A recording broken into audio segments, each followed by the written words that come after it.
Okay so guys, हमने अभी तक हिस्ट्री के बारे में ये पढ़ लिया था कि हिस्ट्री को 3 पार्ट्स में डिवाइड किया गया, उसके भी 3 पार्ट्स थे। ओके सो अभी हम देखेंगे एंशियंट हिस्ट्री के बारे में ही। सो हिस्ट्री के हम जो है हिस्ट्री के बारे में पढ़ पाते हैं या जान पाते हैं through 2 types of sources. History के जो सोर्सेज है वो 2 टाइप्स के। ओके एक तो हो गया आपका आर्कियोलॉजिकल सोर्सेज।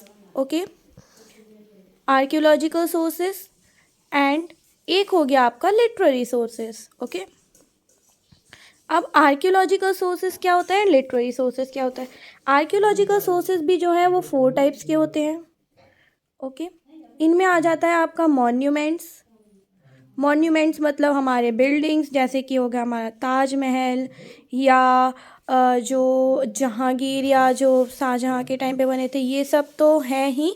इसके पहले के जो हैं वो केव्स वगैरह, ठीक है, ये सारी चीज़ें जो है केव्स आप देखेंगे, ये सारी चीज़ें जो है ये मॉन्यूमेंट्स में आती है। ओके एंड देन हम देखते हैं इंस्क्रिप्शंस। अब इंस्क्रिप्शंस क्या होता है, इंस्क्रिप्शंस मीन्स होते हैं वो चीज़ें जो स्टोन्स वगैरह पे या वॉल्स पे आपने देखी होंगी पुराने, अगर आप कोई भी केव्स गए होंगे घूमने तो आपने देखा होगा कि उनमें एक कुछ टाइप के वर्ड्स लिखे हुए रिकॉर्ड्स होते हैं। तो रिटन रिकॉर्ड्स जो कि मॉन्यूमेंट्स पे होते हैं उनको इंस्क्रिप्शंस बोलते हैं, जो कि स्टोन्स पे होते हैं। ओके एंड देन आता है आपका आर्टिफैक्ट्स। ठीक है, आर्टिफैक्ट्स भी सेम ही है। ठीक है, आर्टिफैक्ट्स में आ जाएगा आपका जैसे कि जो भी सामान वगैरह आप यूज़ करते थे, फॉर एग्जांपल पॉटरी हो गया, ठीक है, और क्या कहते हैं ज्वेलरीज वगैरह हो गए, कॉइन्स वगैरह हो गए, ये सारा आर्टिफैक्ट्स में आता है। सॉरी कॉइन्स नहीं आएगा, कॉइन्स एक अलग ही फोर्थ आर्कियोलॉजिकल सोर्स है। कॉइन्स के थ्रू भी हम हिस्ट्री के बारे में पता करते हैं।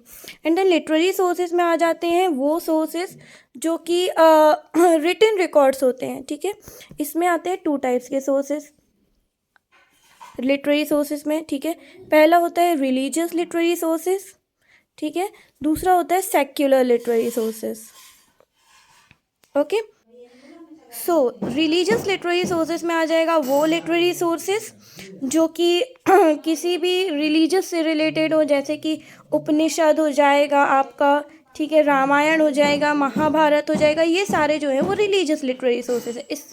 इनके थ्रू आप उस टाइम की हिस्ट्री के बारे में पता कर सकते हो।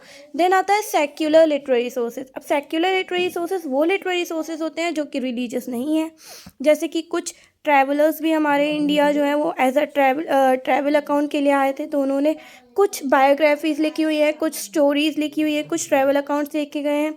ठीक है, जैसे कि हम देखेंगे अर्थशास्त्र जो है, ठीक है, अर्थशास्त्र देखेंगे हम, ये है बाय कौटिल्य। फिर इंडिका देखेंगे हम जो कि मेगास्थनीज ने लिखा गया था। ठीक है, और कालिदास के पोएम्स और प्लेज, ठीक है, ये हो गए आपके।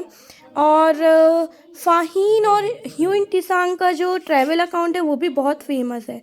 ये दो जो ट्रैवलर थे, फाहीन हीन नहीं है, फाहीन एंड ह्यून टीसांग, मैं इसको टीसांग बोलती हूँ, मुझे नहीं मालूम इसका क्या प्रोनाउंस करते हैं, बट फाइन और टीसांग का जो ट्रैवल अकाउंट है उसमें भी इन्होंने बहुत अच्छा लिखा हुआ है इंडिया के बारे में। ये यहाँ पे ट्रैवल करने के लिए आए थे और इन्होंने इसका ट्रैवल अकाउंट लिखा हुआ है, तो ये भी बहुत फेमस है। ये कहलाते हैं हमारे सेक्युलर लिटरेरी सोर्सेज। तो ये 2 टाइप्स के जो है हमारे सोर्सेज हैं through which we can study about the history. Okay.